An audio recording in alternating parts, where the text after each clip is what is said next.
the smells. The wonderful smells.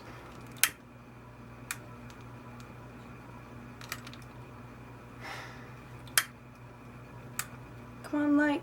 Come on, light. Oh, yeah!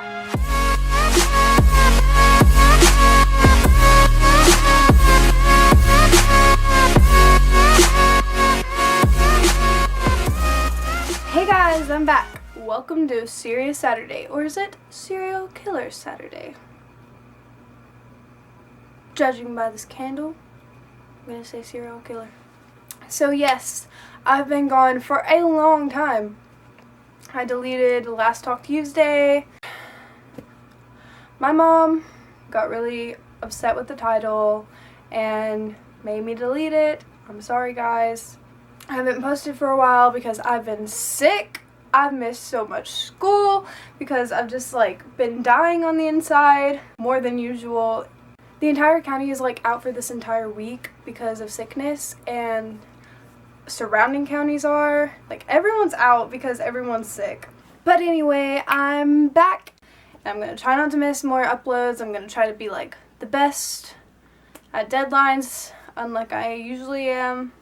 Today's topic is my favorite serial killer, Jeremiah Lexer. A lot of you probably haven't heard of Jeremiah Lexer, but he's a small town serial killer from Tennessee, where I'm from. So, let's get on into the video. For those of you from Tennessee, you might know about it. If you've ever been to Frightmare Manor, you'll know.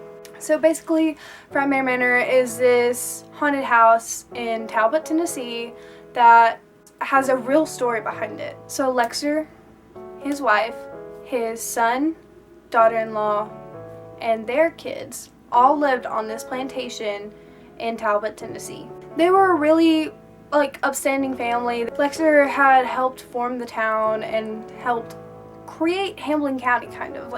He was very well known within the town. He was everyone knew him, everyone trusted him. He was wealthy. Just all in all, no red flags.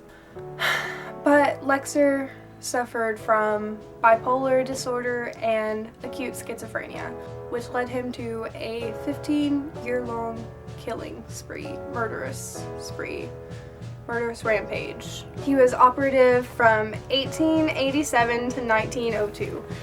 So for 15 years, people would randomly go missing in the town, and the authorities thought nothing of it. The reports were unlinked because they thought that they were just going missing because of wildlife, or that they were getting lost in the Appalachian Mountains.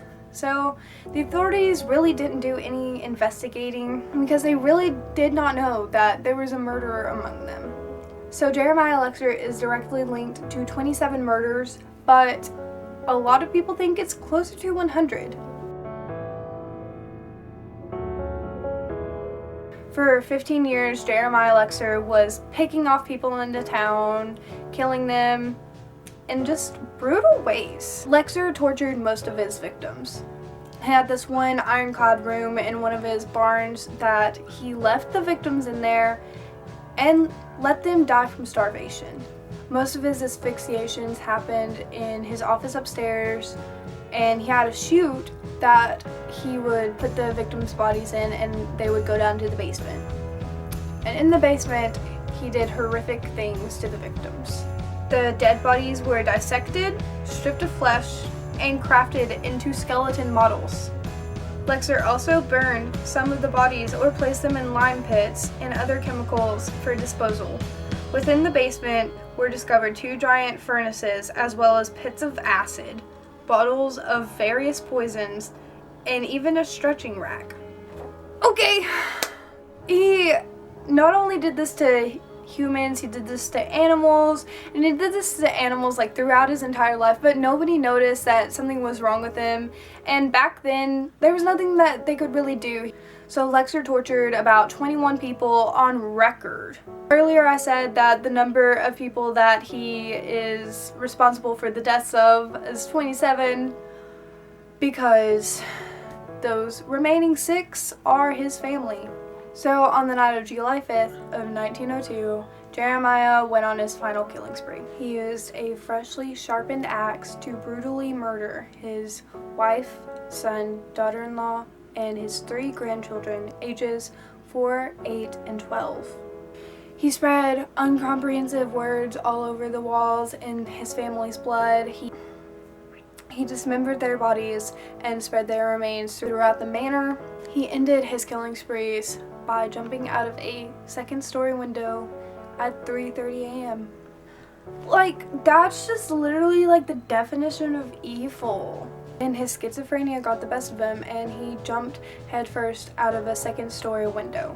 When the police got there and figured out what had happened, they found all these torture devices.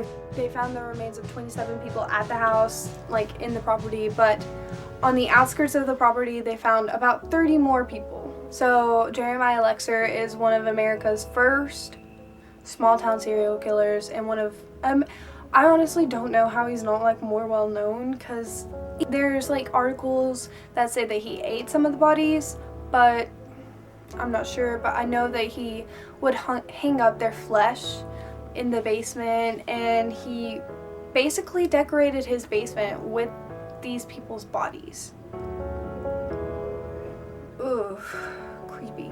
For 75 years, more crime happened at this house. Like, this house was just insane. More deaths and murders happened at this house for the next 75 years, and then it was turned into a restaurant, and then it was shut down, and for 10 years it was just nothing. Nobody would go near the place because it was just eerie. And so then it got turned into a haunted house, which you can go visit now. It's called Frightmare Manor, and I'll have a link in the description. Obviously you can't go there now, but it's operative from September to November, so go check it out. I will go there this fall and see it for myself, and it will be amazing. A lot of people think that the area is haunted. I wouldn't doubt it. I would be shocked if it wasn't haunted because of all the death that happened there and all the angry spirits that are probably there. I am in no way disrespecting any of the people who were murdered, and it's truly a terrible thing that happened. I'm just gonna let you guys know that I'm just really interested in serial killers, and I'm probably gonna talk about them a lot on this channel because there's just such fascination around them. Let me know if you like this video by giving it a thumbs up and commenting down below. Let me know who your favorite serial killer is, and I might cover them in the future. I'll see you guys next Tuesday with a conspiracy theory video. Didn't go out. Bye.